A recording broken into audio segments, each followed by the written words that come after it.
하나님은 이스라엘 백성들을 향해서 수없이 많은 구원과 은혜를 베푸셨습니다. 특별히 하나님께서 이스라엘 백성들에게 베푸신 은혜 가운데 가장 중요한 사건이 있다면 그것은 출애굽 사건입니다. 이스라엘 백성들이 400년 동안 애굽에서 종살이할 때 그들이 애굽으로부터 받았던 그런 수많은 박해와 또 수많은 그 고통에 대해서 하나님 앞에 부르짖을 때 하나님께서 그들의 그 기도 소리를 들으시고 모세를 세우셔서 이스라엘 백성들을 그 애굽에서 건져내신 사건, 그리고 그들을 약속의 땅 가나안으로 인도하여 들이신 사건이 이스라엘 백성들에게 있어서 가장 중요한 구원의 사건입니다. 물론 그 이후에도 하나님께서 그들을 수많은 외세의 침입이나 또 그러한 어려움 가운데서 구원해 내셨지만 이 가장 중요한 사건은 방금 언급드렸던 것처럼 이 출애굽 사건입니다. 그래서 이스라엘 백성들이 지금도 지키는 중요한 절기가 있죠. 무엇입니까? 바로 유월절입니다. 이스라엘 백성들을 이 출애굽 시키실 때 하나님께서 10번째 재앙으로 애굽을 심판하십니다. 바로 죽음의 천사들을 보내셔서 애굽의 모든 장자들을 하나님께서 그 생명을 거두어 가실 때 어린 양의 피를 이 문설주에 바른 이스라엘 백성들은 그 죽음의 천사들이 그들을 지나갔다, 유월했다라는 그 사건을 기념하는 유월절을 지금도 이스라엘 백성들은 지키고 있는 것이죠. 그런데 문제가 뭡니까? 이스라엘 백성들이 하나님께서 자신들에게 어떤 은혜를 베푸셨는지를 잊어버렸다는 것입니다.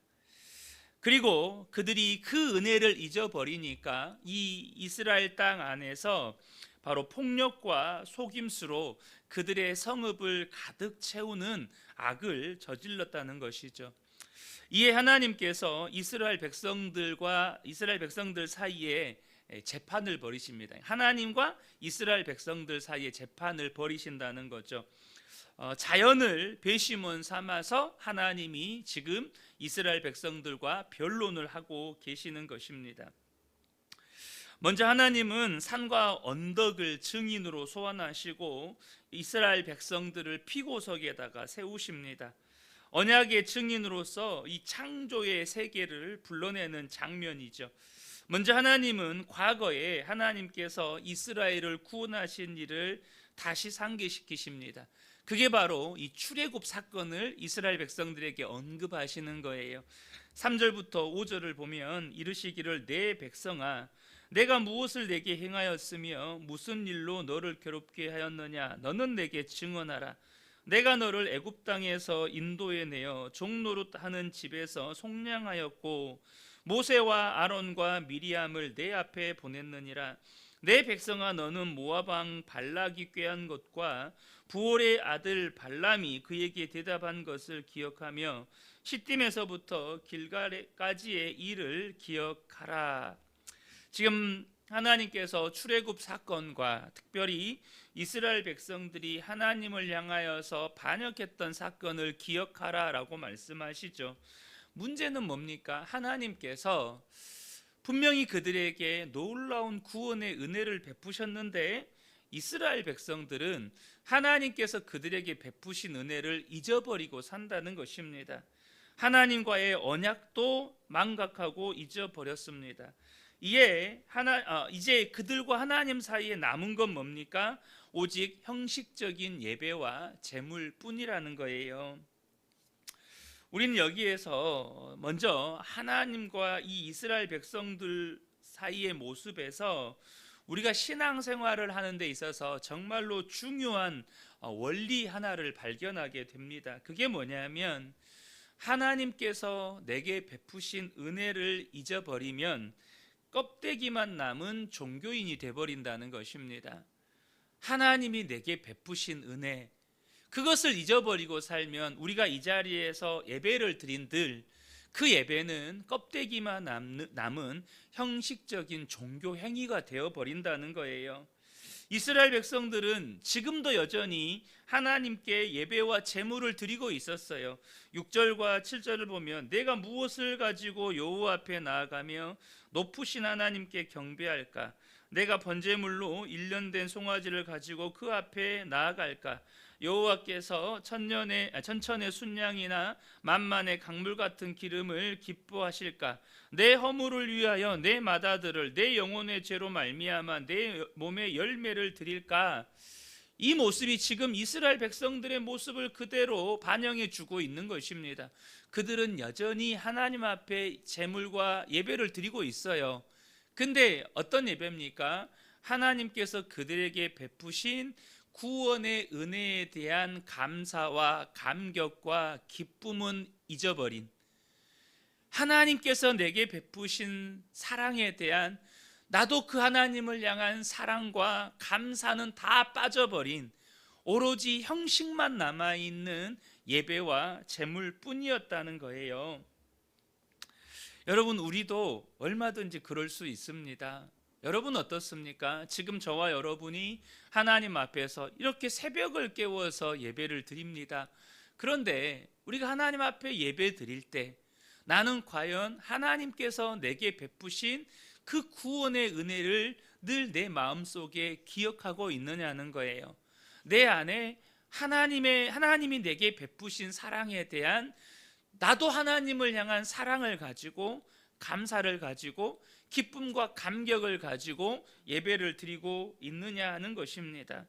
여러분, 하나님이 내게 베푸신 은혜를 잊고 살면, 하나님께서 아들을 십자가에 내어주시기까지 나를 사랑하시고 지금도 만물보다 더 더러운 내 마음 안에 거하시면서 나를 인도하시고 나를 지키시고 나에게 은혜를 베푸시는 그 사실을 잊고 살면, 여러분, 나도 이 자리에 앉아 있으면서 예배를 드리지만 껍데기만 남은 종교인이 될 수 있다는 거예요. 그러므로 사랑하는 성도 여러분, 저와 여러분이 예수를 믿을 때, 정말로 신앙생활을 할 때 꼭 하셔야 되는 게 있어요. 그게 뭐냐면 하나님이 내게 베푸신 은혜를 기억하는 일을 하셔야 돼요. 그것이 빠져버리면 여러분, 예배의 감격을 잃어버립니다. 그것이 빠져버리면 하나님을 향한 사랑을 여러분 빼앗겨 버리는 거예요. 우리 교회가 예수 동행일기를 쓰잖아요. 다른 게 아닙니다. 오늘 하루 하나님을 기억하며 살자는 겁니다. 하나님이 나와 함께 하신다고 말씀하셨잖아요. 하나님이 나의 목자가 되셔서 나를 인도하신다고 말씀하셨잖아요. 그 하나님을 우리가 순간순간 기억하며 살자는 겁니다. 하나님이 내게 지금도 어떤 은혜를 베푸시고 계시는지 우리가 정말로 그 하나님을 주목하며 살자는 것입니다. 여러분, 그래야, 하나님을 잊지 않아야, 하나님이 내게 베푸신 은혜를 잊지 않아야 우리의 예배가 살아있는 예배가 됩니다. 우리의 예배가 참된 예배가 된다는 거예요. 하나님이 빠지면, 하나님의 은혜를 잊어버리면 우리의 모든 예배는 여러분 종교인의 예배 행위가 된다는 거예요. 그렇게 하나님이 베푸신 은혜를 잊어버린 이스라엘 백성들의 모습을 오늘 본문에서 하나님은 지적하십니다. 10절을 보면 하나님은 예루살렘을 악인의 집이라고 말씀하셔요. 그러니까 이 예루살렘이 이미 악인의 집이 되어버렸어요. 그들의 경제적인 불의와 사회적인 폭력을 지적하십니다. 당시 상인들은, 하나님을 믿는다고 말하는 이스라엘 백성들 안에서 이 상인의 직업을 가진 자들은 거짓된 에바와 저울추를 사용해서 거래를 했다는 거예요. 여러분, 우리가 오늘날에도 그런 뉴스들 가끔씩 보시죠. 어디 수산물 시장 이런 데 가면 분명히 1kg라고 말하고 혹은 뭐 그 10kg라고 말하는데, 진짜 그것을 가지고 와서 다른 저울에 달아보면 1kg가 아니고 뭐 800g, 10kg가 아니라 8kg 막 이렇게 하는 거죠. 상인들이 눈속임으로 이 저울추를 어떻게 보면 조작을 했다거나 아니면 바구니나 물 무게를 넣어가지고 이렇게 물건을 파는 거죠. 나중에 이것이 다 고발이 되는 거잖아요. 당시 이 예루살렘 안에서 하나님을 믿는다고 말하는 상인들이 거짓된 저울추를 가지고 물건을 판매하는 거예요. 또 권력을 가진 부자들은 약자들을 착취하는 거예요. 더 많은 세금을 걷어들인다든지 아니면 가난한 사람들에게 소작을 주는데, 소작을 줬으면 그 사람들에게 정당한, 그들이 일한 정당한 수확물을 줘야 되잖아요.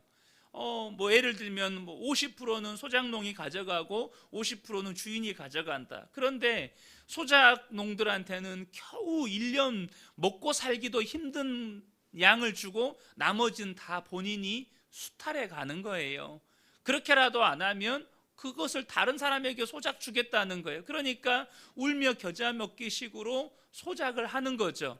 이런 일들이 이 예루살렘 땅 안에서 비일비재하게 일어났다는 것입니다.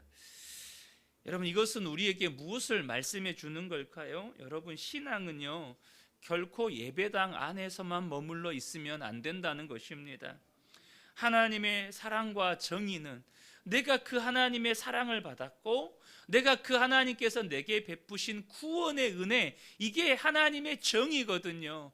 약자, 결코 구원받을 수 없는 우리를 향하여서 하나님께서 전적인 은혜를 베풀어 주셔서 우리를 구원해 주셨어요.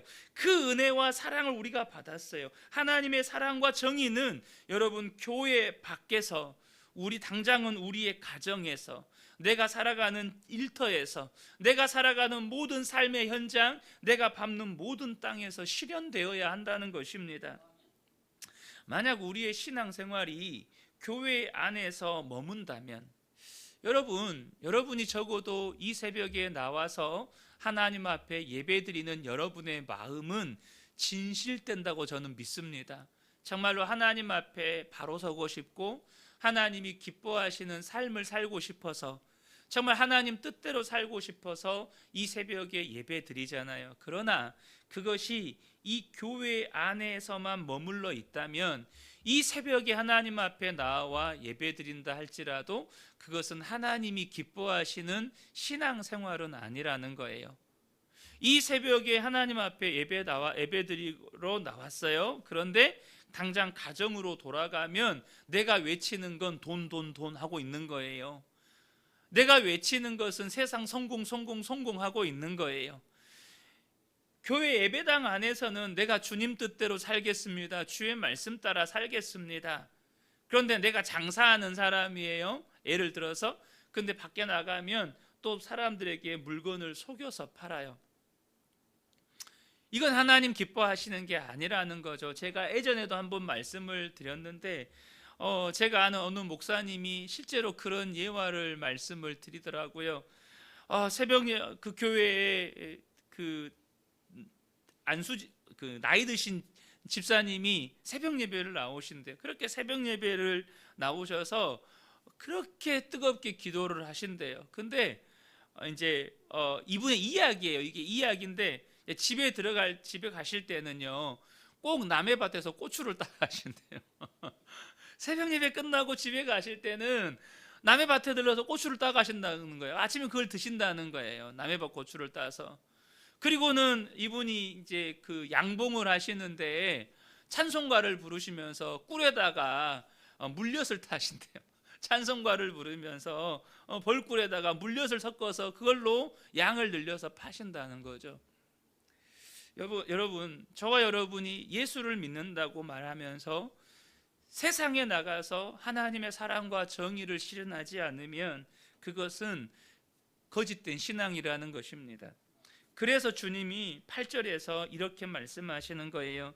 사람아, 주께서 선한 것이 무엇임을 내게 보이셨나니 여호와께서 내게 구하시는 것은 오직 정의를 행하며 인자를 사랑하며 겸손하게 내 하나님과 함께 행하는 것이 아니냐. 하나님이 정말 기뻐하시는 것은 우리가 이곳에서 예배를 드린다면 그 예배도 기뻐하시죠. 그런데 그 예배가 그대로 삶으로 이어져야 한다는 것입니다. 이 자리에서 하나님 앞에 겸손하게 예배드렸다면, 여러분, 우리가 이 예배의 자리에서만 하나님 앞에 있는 것입니까? 하나님이 이 예배당에만 계시고 우리 집에는 안 계십니까? 우리가 이 예배당에서 하나님 앞에 있는 것처럼 믿는다면 우리의 가정 안에서도 하나님 앞에 있는 것입니다. 일터에서도 하나님 앞에 있는 거예요. 그래서 8절 마지막 절에 8절 하반부에 뭐라고 말합니까? 겸손하게 내 하나님과 함께 행하는 것이 아니냐. 어디를 가든지 하나님 앞에서 하나님과 동행해야 한다는 거예요. 요셉이 그러했습니다. 그가 애굽으로 노예로 팔려갔을 때 그의 주인 보디발은 분명하게 보았어요. 뭘 보았습니까? 요셉이 하나님과 함께함으로 하나님이 그의 범사에 복을 주시는 것을 보디발이 분명하게 봤습니다. 애굽의 바로도 이 요셉이 하나님의 영으로 충만한 사람인 것을 봤다는 거예요. 그러므로 저와 여러분이 이 예배당에서 하나님께 겸손함으로 예배드리는 그 우리의 모습이 가정으로 또 일터로 그대로 이어져야 한다는 것입니다. 그것이 하나님이 참으로 기뻐하시는 온전한 성도의 모습이라는 것이죠. 이 새벽에 함께 예배한 우리 모든 성도님들께 이 은혜가 함께 하시기를 예수님의 이름으로 축복합니다.